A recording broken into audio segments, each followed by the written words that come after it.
Yeah, thanks for coming out. Obviously, another productive bye week. I thought we got a lot of good work in last week.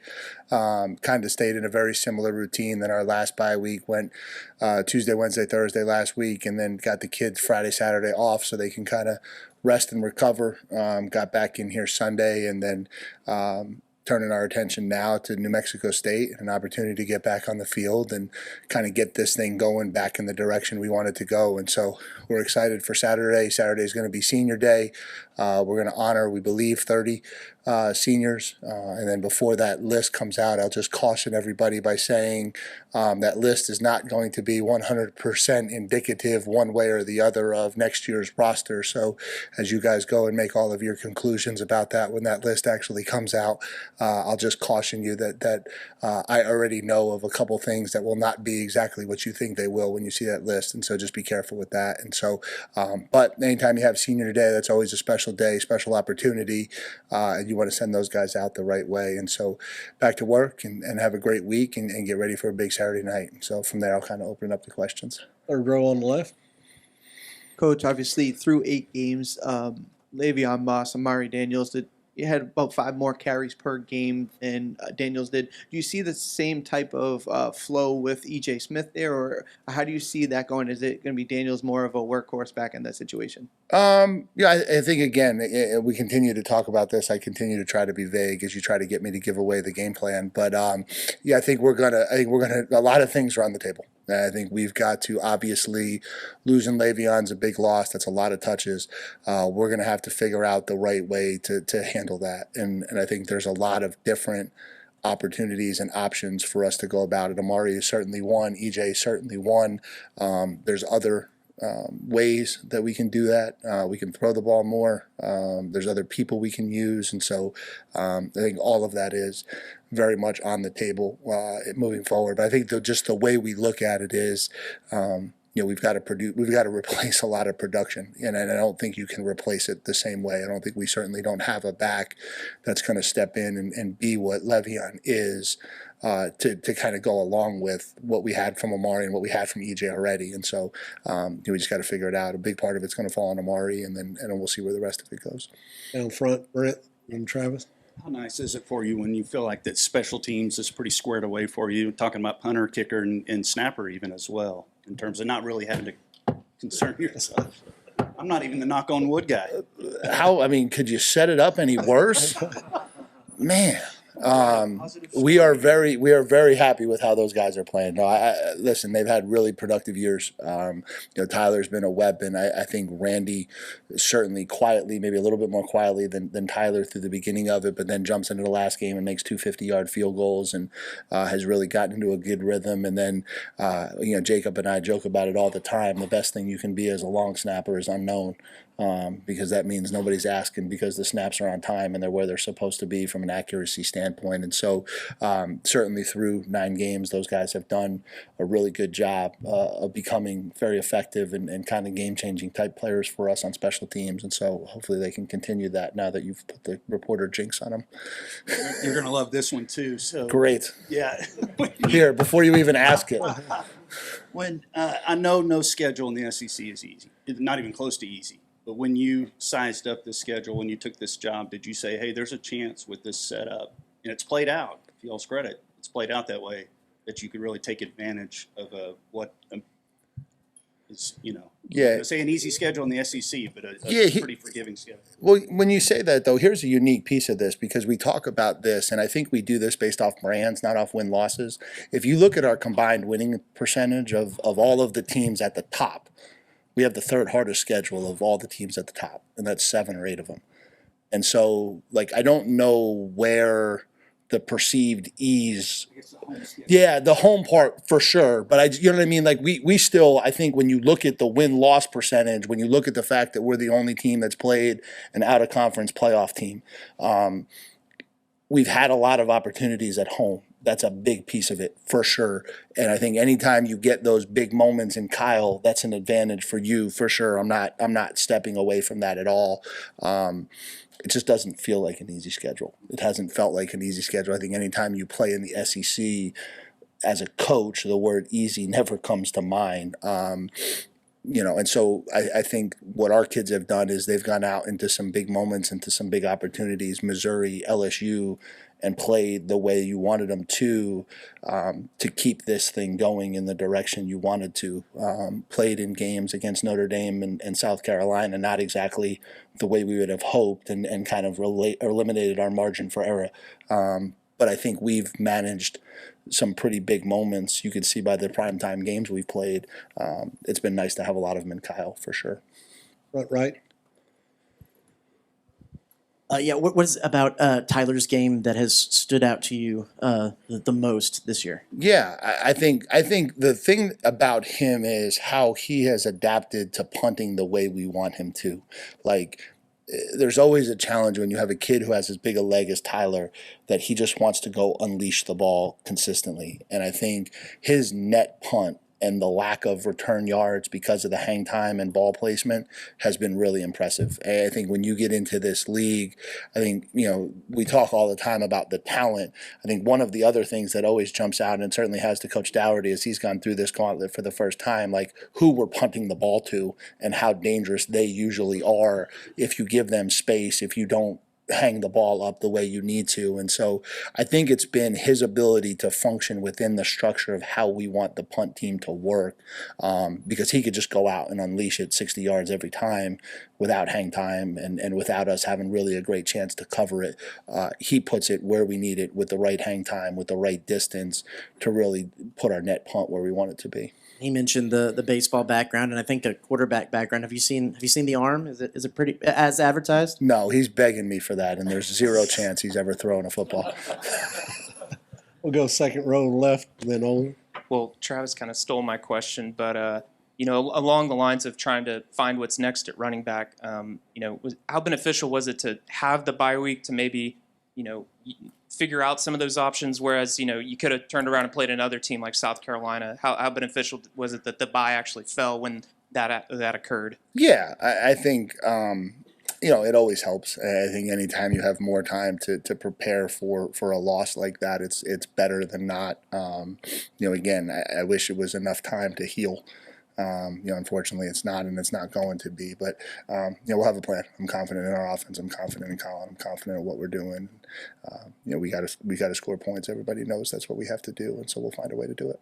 Second row on the right, Owen, then Cease.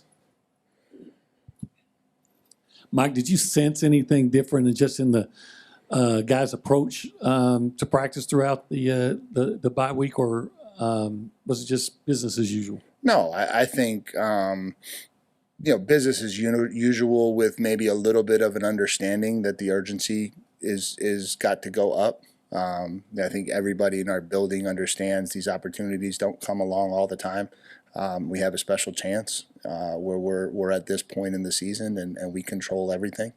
You certainly want to take advantage of those opportunities when they present themselves. And so, I think business as usual, but with maybe a little bit of a heightened sense of urgency that we don't have any margin and we got to go. It's time to go.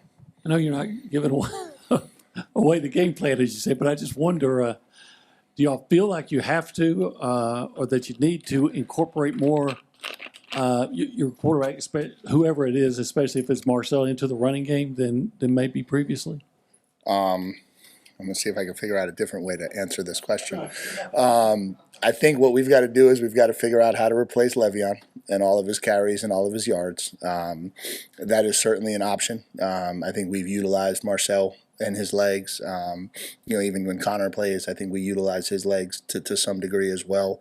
I think you look and you try to figure out, okay, here's what we have now. How are we going to effectively move the football? And I think that's when we talked all the way back to why Colin and what are you looking for in an offensive coordinator. It was always about utilization of personnel. Like take our weapons, take who we have, and figure out the best plan to utilize them to be effective and score points and help us win football games. And we lost a big weapon, but the goal is still the goal, right? And so that nobody cares. And so now we've got to go back to the drawing board and we've got to figure out a different way to move the ball and score points, and we'll do that. Front left, Cease.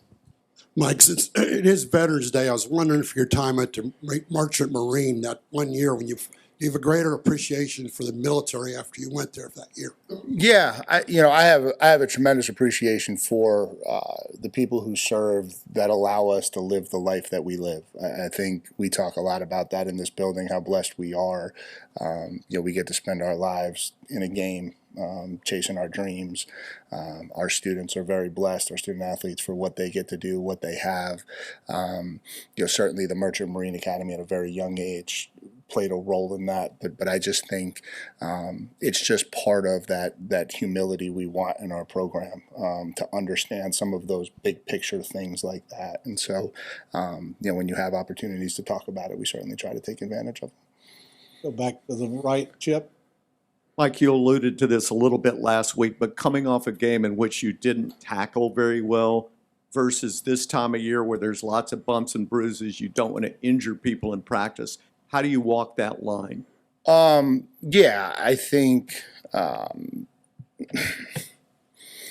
lot of how it's funny. A lot of how you tackle is body position, approach, footwork. This is really the first time in a long time I've seen the contact point let me down as much as it did in that game. And so I think you do some creative things to reemphasize target. You can't go out there and do Oklahoma drills. That's not the best approach in week 11, but I think you certainly find ways to reemphasize target in indie work and drill work in isolated situations so that the approach stays the same, the body control gets a little bit better, and then the target area on the finish needs to improve tremendously in order for us to successfully get people on the ground. And so I think it's just maybe a refocus and a reemphasis of some of those base fundamentals that you really want to harp to make sure that you get that improved and fixed. Fourth row on the left, Rob. Howdy, Coach. Howdy. So you spend most of your waking hours preparing. On a bye week Saturday, did you get a chance to watch Bama and LSU or Ole Miss and Georgia, and what were your thoughts? I watched a lot of New Mexico State. I watched a little bit of Auburn, a little bit of UT. And I left the office at about 6 o'clock and had some games on in the background while I was here, and had some things on in the background when I was home. But you don't have time to have thoughts on any of that stuff, really. I'm not trying to be anything. You just don't. I'm worried about us beating New Mexico State, and that's really all I'm focused on, and try to make sure we do that. Go back behind the lights on the right. Coach, just talking about the increased urgency as the season winds down, how do you kind of ratchet up the intensity while also maintaining, I guess, sort of the process-oriented thinking to where, to use a baseball analogy, you want to kind of go about your at-bats the same, whether it's the bottom of the ninth or in the fifth or whatever? Yeah, I think it's a little bit like how we talk about big games, right? Like there's a process that allows for success, and you have to understand what that process is, and you got to stay true to that process at all times. But there's also an understanding that this is a little bit different, right? And how you control your emotions through that, how you control your energy through that, how you just emphasize how special the opportunity is that we have in front of us, and we want to take advantage of it. And I think all of that drives the daily preparation to be higher, the daily routine, the daily performance to be higher is what you're trying to get accomplished. And I think if the kids can understand, okay, I've got to elevate within this process and push it to the limit within this process, I think that's what you're looking for. I think that's what, you mentioned baseball, bottom of the ninth, game-winning at bat, that at bat feels different. You have to be aware of it, and then how you enhance your process, the breathing, the fundamentals, the mechanics to function in that moment, right? I think that's what you're trying to get accomplished. Stay back behind the lights, Tyler. Is Jalen Henderson, is he kind of still hurt, or would he be available in a game like this? He is still hurt. We're hopeful that we get him back here soon, but as of right now, he's still injured. And then New Mexico State, just from what you've been watching, kind of what do they do well? What kind of potential problems could they present on Saturday? Yeah, offensively, they've got quite a few talented skill kids. They got two running backs who are really talented. Seth McGowan's a Texas kid who signed at Oklahoma out of high school and has wound up at New Mexico State. He's a really, really talented back. The other back, number 4, is a really talented back. He runs really physical and really hard. They've been over 200 yards the last half of the season, it feels like. I think they're trying to find their way at quarterback, but they've got two really talented wide receivers, one in the slot, one in the outside, and both of those kids have the ability to make plays. And so I think that part of it is a challenge. Defensively, they're very multiple. They get in and out of 3 down, 4 down. They play a lot of different coverages, and so they're going to challenge us to identify fronts, identify pictures, and make sure that we're operating at the level we need to operate. Staying back behind the lights, Donna. Coach, you've been with Coach Dougherty. He's been with you for a few years. Just when it comes to special teams, not everybody hires a special teams coordinator. What specifically about him has made him so successful? Just seems like everywhere he's been. Yeah, I think it started. That was what we noticed when we hired him, and so as we were kind of going through the process at Duke and looking for guys, he was a guy that came extremely well recommended and had so much success at Ball State with his special teams units. And then, ironically, we did his interview. I was bedridden with COVID here in College Station while he was in Durham. So we interviewed via Zoom to get him the job at Duke, just in an ironic twist of fate. But he just was really impressive with his command of fundamentals, what he wanted schematically, how he had a lot of different options and how he was going to attack things. Thought we were really multiple in our punt scheme, thought we were really multiple in how we come after punt block. And so just was really impressed with that. And then I thought he had a really good, for a guy who I think probably always envisioned himself as being a defensive linebacker coach, probably had a really good feel for the fundamentals of snapping, kicking, and holding, or snapping, kicking, and punting. And so when you combined all of that together with kind of that same blue collar grit that I think you guys have figured out that I like a lot in our program, kind of made it the right fit for us. To the left, third row, Tyler. Kind of building off of Rob's question, when you go 2 weeks without playing an SEC game, do you feel like you have to keep up with the standings and see how maybe that impacts y'all's postseason chances? Nope. It's the beauty of the SEC. If we win, we'll be in. If we don't, we won't. It's a real simple recipe for us in this league. Apologies, Luke. Carter, you'll wrap us up. Mike, what's contributed to Randy Bond's improvement this year, and has he maybe changed the analytics of when he's so reliable? What weapon can that be for you guys? Yeah, I think he's always had the leg strength. I think he's gotten a little bit more consistency with his timing and his rhythm and his approach, which I think has helped the accuracy and to some degree the snap to kick timing. And so I think last year, like when we evaluated last year, it was, okay, we've got this kid with a really big leg. He's got a little bit of accuracy, and then it just seems like the snap to kick timing is inconsistent, and we've had some blocked in some big moments because the operation hasn't been what you wanted it to be. And so we were confident that with some tweaks it would get to a really high level, and to his credit, it has. With aside from 2 kicks late in the Florida game, he's been spot on and money for us all year, and so it's been great to see. And then as far as it changes the analytics, when you have confidence in him, you talk about all those book decisions. The us sending him out for the 52-yarder was completely against the book, but you have confidence that whatever percentage they think this is, we think it's a little bit higher because of the confidence that we have in him. And so you feel good trotting him out in those opportunities to make those kicks. In senior day, just how special is it to see some guys that you recruited back when you were the defensive coordinator here, be honored on that senior day? Yeah, senior day is so unique nowadays because it's there's such a wide variety, but there's going to be kids who are walk-ons who spent 4 years in this program that were a kid like Blake Boast, who was the scout team quarterback for me as a defensive coordinator, the kid like that, all the way to Shamar Turner, who played as a true freshman and is now finishing his career, and so there's so many stories in each one of those kids. And so yeah, it's a cool day. It's a cool opportunity. We'll bring those guys out with their families to midfield, and I just think it's we want to make that a really special day for our program, which usually means we got to win in order for us to remember it the right way. All right, Coach. Thanks for your time. Yep. Thanks, guys.